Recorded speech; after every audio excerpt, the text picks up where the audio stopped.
മലങ്കര സുറിയാനി കത്തോലിക്ക സഭാ വാർത്തകളിലേക്ക് സ്വാഗതം.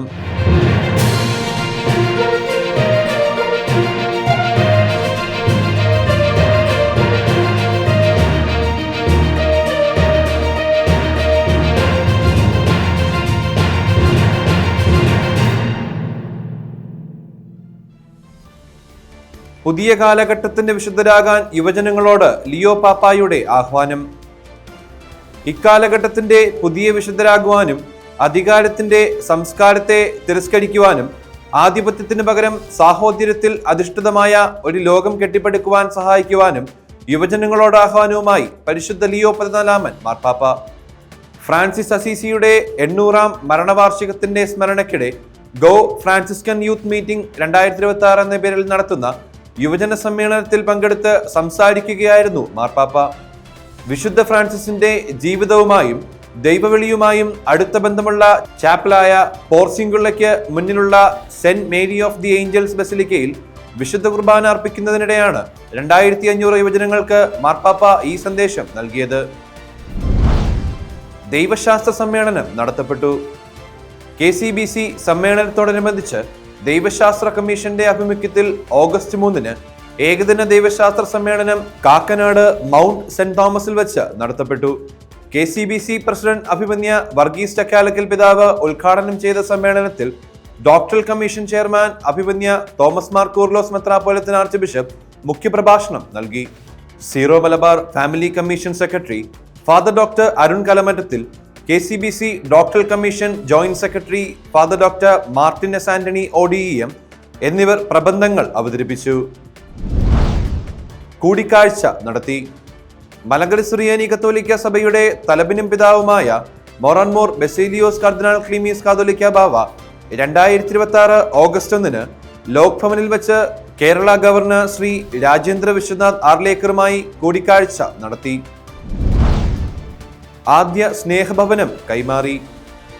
മലങ്കര സുറിയാനി കത്തോലിക്ക സഭയുടെ തലവനും പിതാവുമായ മൊറൻമോർ ബസേലിയോസ് കർദിനാൾ ക്ലീമീസ് കാതോലിക്ക ബാവയുടെ മെത്രാഭിഷേകത്തിന്റെ രജത ജൂബിലി ആഘോഷങ്ങളുടെ ഭാഗമായി തിരുവനന്തപുരം മേജർ അതിഭദ്രാസനം നടപ്പിലാക്കുന്ന ഭവന നിർമ്മാണ പദ്ധതിയിലെ ആദ്യ ഭവനം ഓഗസ്റ്റ് 1 കൈമാറി. ഉളിയാഴ്ത്തുറ തിരുഹൃദയ ദേവാലയാംഗമായ ശ്രീ വിൻസെന്റ് വിക്കാണ് ആദ്യ ഭവനം സമർപ്പിച്ചത്. അത്യഭിമന്യ കാതോലിക്ക ബാവയുടെ 25 വർഷത്തെ ഇടയ ശുശ്രൂഷയോടുള്ള ആദരസൂചകമായിട്ടാണ് മേജർ അതിഭദ്രാസനം ഈ ജീവകാരുണ്യ പദ്ധതിക്ക് തുടക്കം കുറിച്ചത്. പുതിയ ഭവനത്തിന്റെ ആശീർവാദ കർമ്മങ്ങൾക്ക് അത്യഭിമന്യ കാതോലിക്ക ബാവ മുഖ്യ കാർമ്മികത്വം വഹിച്ചു. തിരുവനന്തപുരം മേജർ അതിഭദ്രാസന സഹായമെത്രാൻ അഭിമന്യ യോഹന്നാൻ മാർ അലക്സിയോസ് എപ്പിസ്കോപ്പ, വികാരി ജനറൽ അച്ഛന്മാർ, ഇടവക വികാരി ഫാദർ ജോൺസൺ കൊച്ചുതുണ്ടിൽ, മറ്റ് വൈദികർ എന്നിവർ സന്നിഹിതരായിരുന്നു. എവൈക്ക് പ്രൈസ് പാർട്ടി നടത്തപ്പെട്ടു. മാവേലിക്കര ഭദ്രാസനത്തിലെ MCYM കടമ്പനാട് വൈദിക ജില്ലയുടെ ആഭിമുഖ്യത്തിൽ July 30 Sooranad Saint Joseph forane തീർത്ഥാടന ദേവാലയത്തിൽ വെച്ച് awake praise party നടത്തപ്പെട്ടു.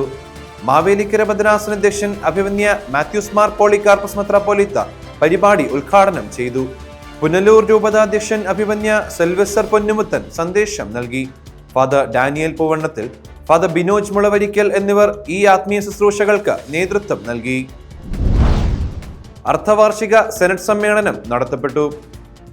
MCYM Parassala ഭദ്രാസന അർദ്ധവാർഷിക സെനറ്റ് സമ്മേളനം ഓഗസ്റ്റ് 2 കാട്ടാക്കട വൈദിക ജില്ലയുടെ ആതിഥേയത്വത്തിൽ പുത്തൻകാവുവിള സെന്റ് ആന്റണീസ് ദേവാലയത്തിൽ വെച്ച് നടത്തപ്പെട്ടു. കരണക്കൊന്തയോടുകൂടി ആരംഭിച്ച സെനറ്റ് സമ്മേളനത്തിൽ നെയ്യാറ്റിൻകര വൈദിക ജില്ലാ animator sister Jio Francis DM MCYM പതാക ഉയർത്തുകയും ഭദ്രാസന general secretary Shri Mithun Joshi Joseph ഏവരെയും സ്വാഗതം ചെയ്യുകയും ചെയ്തു. പാറശാല ഭദ്രാസന MCYM president doctor Augustine John JC അധ്യക്ഷത വഹിച്ച സമ്മേളനം പാറശാല ഭദ്രാസന അധ്യക്ഷൻ അഭിമന്യ തോമസ് മാർ യൗസ്യൂബിസ് മെത്രാപ്പോലീത്ത ഉദ്ഘാടനം ചെയ്തു. ഭദ്രാസന ഡയറക്ടർ ഫാദർ ജെറോം കുന്നിൻപുറത്ത് ആമുഖ പ്രഭാഷണവും തുടർന്ന് കാട്ടാക്കട വൈദിക ജില്ലാ വികാരി ഫാദർ തോമസ് പറ്റപുരയിടം ആശംസകൾ അറിയിച്ച് സംസാരിക്കുകയും ചെയ്തു.